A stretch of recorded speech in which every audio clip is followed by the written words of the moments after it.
Assalomu alaykum, aziz yoshlar, talabalar, bizni kuzatuvchilar. Sizlar bilan yana bir bor ko'rishib turganimdan xursandman. Men Hamid Mansur Abdumanovich, Termiz davlat universiteti o'zbek filologiyasi fakulteti, o'zbek tili va adabiyoti kafedrasi katta o'qituvchisi, filologiya fanlari bo'yicha falsafa doktori.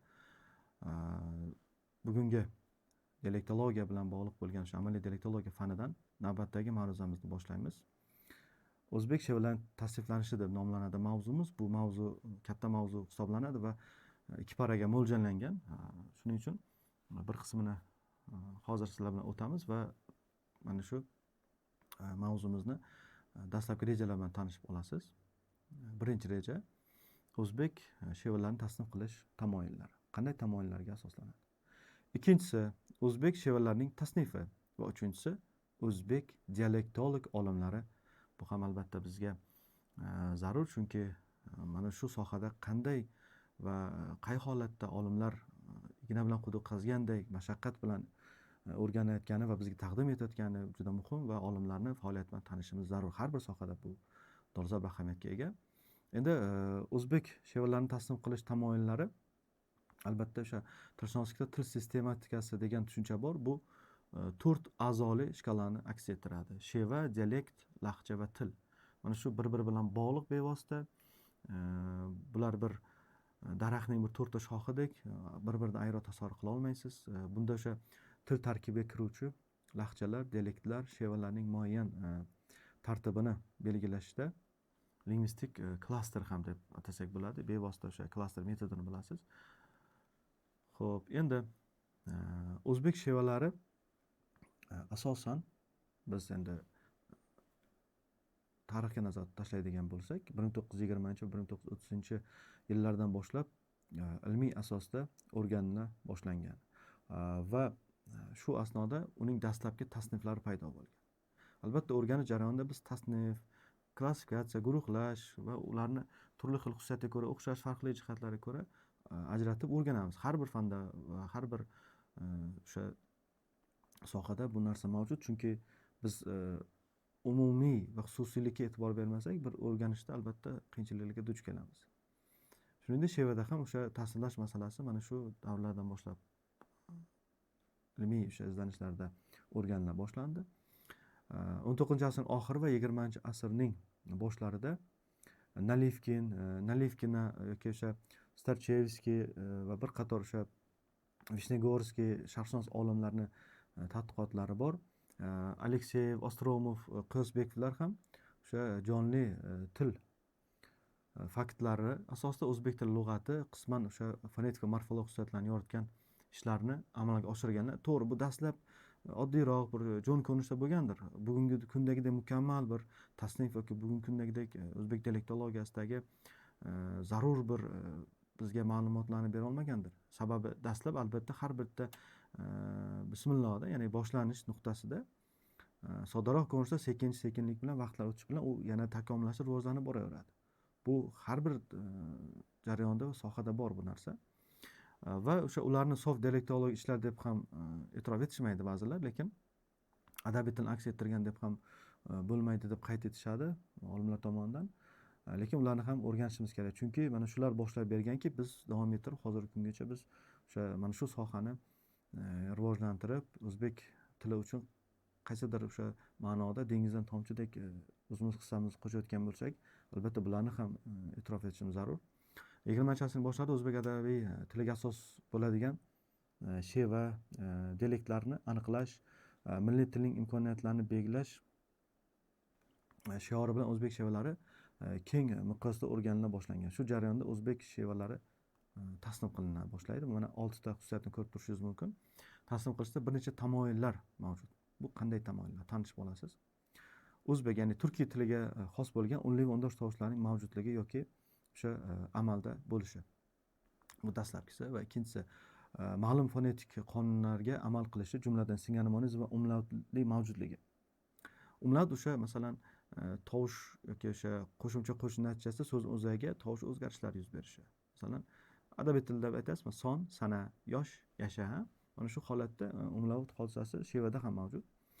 Tarixiy qatlamga oid leksik birliklarning miqdori o'zlashgan qatlam so'zlarning ishtiroki. Bu ham albatta zarur tamoyillardan hisoblanadi. O'zbek shevalariga qarindosh va qarindosh bo'lmagan til va shevalarning ta'siri. 4-si, 5-si esa shevaning asosiy xususiyatlarini belgilashuvchi xarakterga ega bo'lgan tovush yoki fonemaning tarqalish darajasi.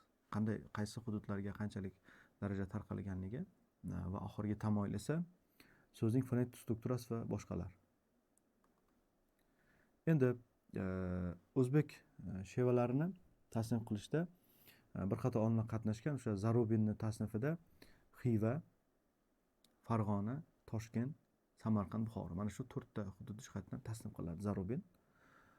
Va lekin ularga xos bo'lgan asosiy tamoyillarni bayon qilmaydi. Ya'ni mana shu hududlarga qanday xususiyatlar xos, bir-biriga o'xshash farqli jihatlar nimadaligini o'sha mukammal aks ettirib bermaydi deb aytishadi va hatto Qipchoq va Shimoliy o'zbek shevalari uning e'tiboridan chetda qolganligi ham ilmiy manbalarda bayon etilgan.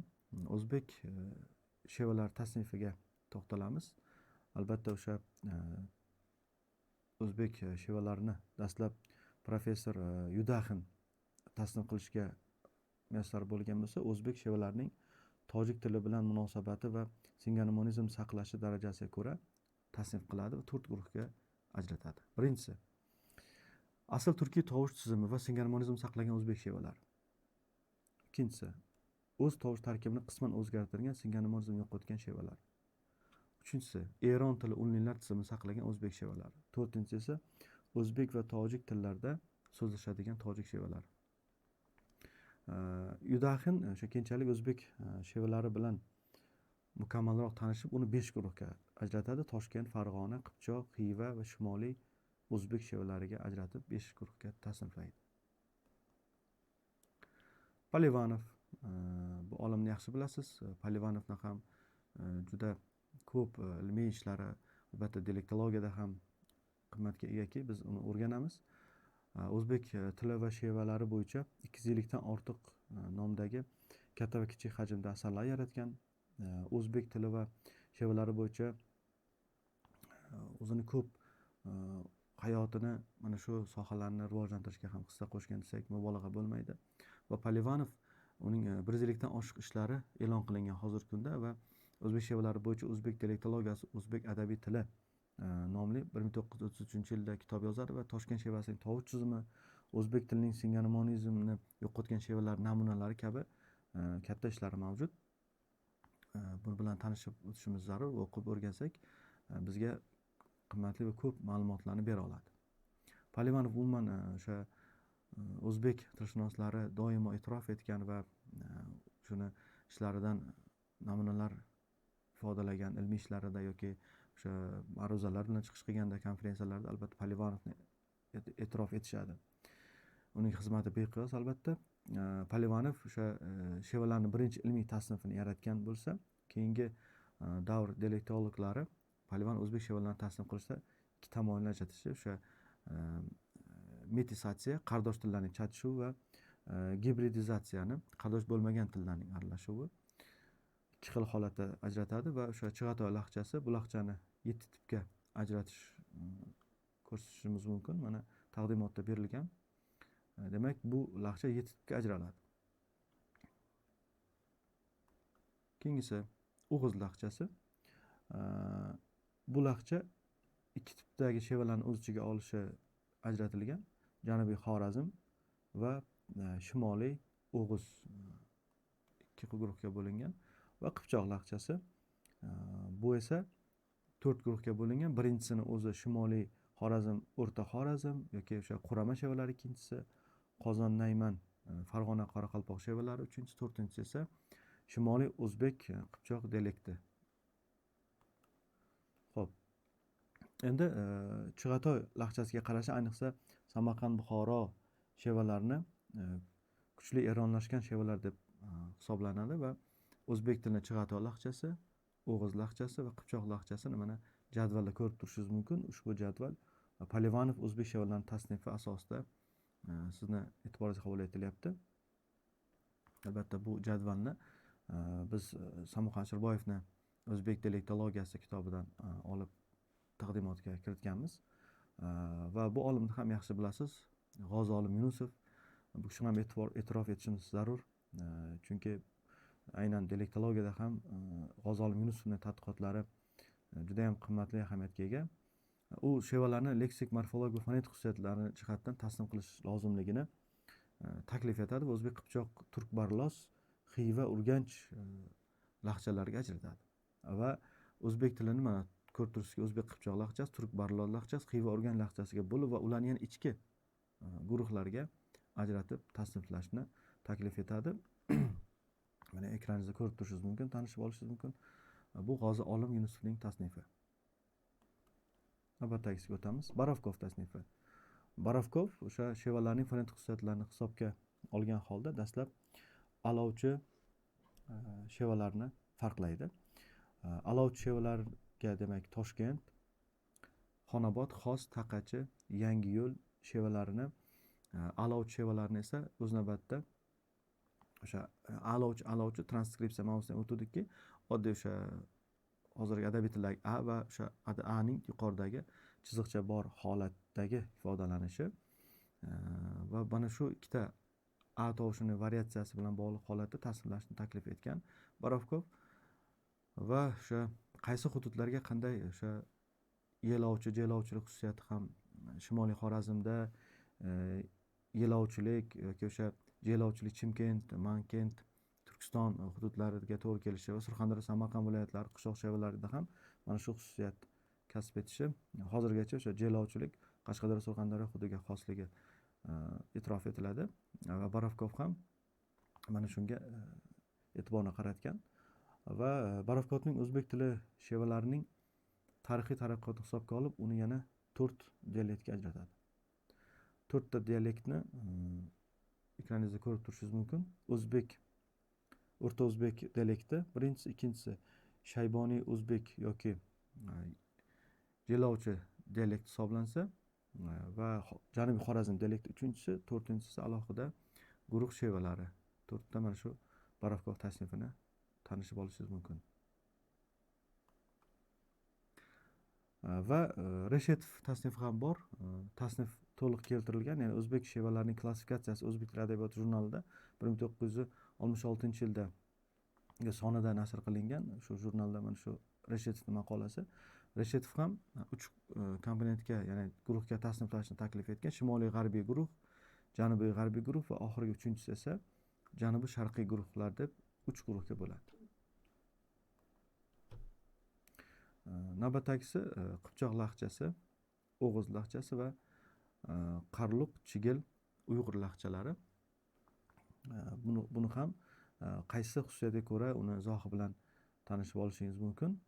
Qipchoq lahjasiga qaysi hududlar mansub va O'g'iz lahjasi va o'sha Qarluq, Chigil, Uyg'ur lahjasiga qaysi hududlar lahjalari tegishli ekanligini tanishib olishingiz mumkin.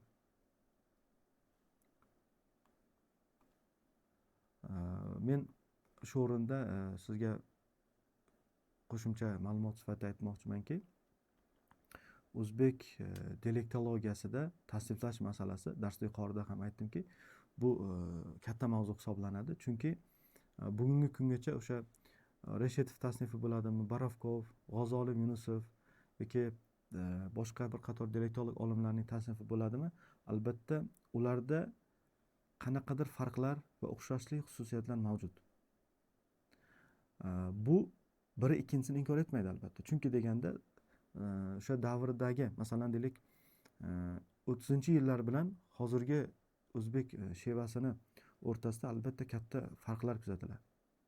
Hozirgi tasnif va kechagi tasnif va vaqtlar o'tishi bilan keyingi kelajakdagi tasniflar ham bir-biridan tubdan farq qilishi mumkin. Shuning uchun albatta biz o'rganish jarayonida bir olimni ikkinchi olim tasnifidan solishtirib qiyoslab o'rganganimizda albatta unga e'tibor berishimiz zarur va tasnif masalasi dialektologiyadagi asosiy bir mavzulardan biri hisoblanadi. Keyingi darsda bu tasniflash mavzusini yana davom ettiramiz, chunki 2 paraga mo'ljallanganda yuqorida ham aytdim va ijtimoiy tarmoqlarimiz yana bir bor darsimiz so'ngida eslatib o'tamiz. Va savollaringiz bo'lsa bemalol tushunmagan o'rinlarni YouTube platformamizda va Telegram, Facebookda bemalol yozib murojaat qilishingiz mumkin. Keyingi darsga qadar sizlar bilan xayrlashib qolaman. Xayr, sog' va omon bo'linglar.